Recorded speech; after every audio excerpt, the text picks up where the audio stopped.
அனைவருக்கும் இனிய காலை வணக்கம். என் பெயர் பி ஜென்சி. நான் 8th B படிக்கிறேன்.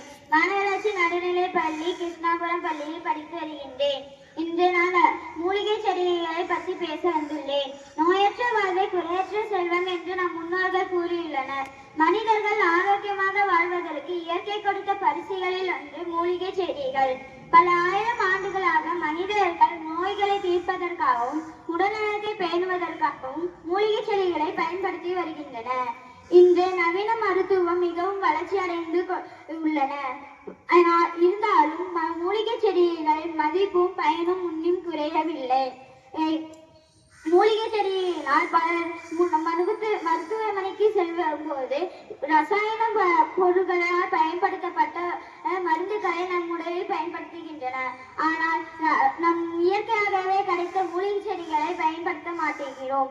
நம் வீட்டில் எளிதாக வளர்க்கக்கூடிய இயற்கையான மூலிகை செடிகளை பல மூலிகை செடிகள் உள்ளன. துளசி செடிகள் சளி, இருமல் மற்றும் போன்ற பல பிரச்சனைகளை குணப்படுத்த துளசி செடிகள் பயன்படுத்தப்படுகின்றன. வேம்பு செடிகள் அதன் தண்டு, இலை, தண்டு, மட்டை, விதை போன்ற அதன் உறுப்புகளிலிருந்தும் நோய்களை குணப்படுத்த முடிகின்றன. கற்றாழை தோல் பாரம்பரியம் சில சிறிய தீக்காயங்களிலிருந்தும் தீக்காயங்களை குணப்படுத்தவும் கற்றாழை செடி பயன்படுத்தப்படுகின்றன. ஓமவல்லி சளி மற்றும் தொண்டை அசௌகரியங்களுக்கு குணப்படுத்த பயன்படுகின்றன.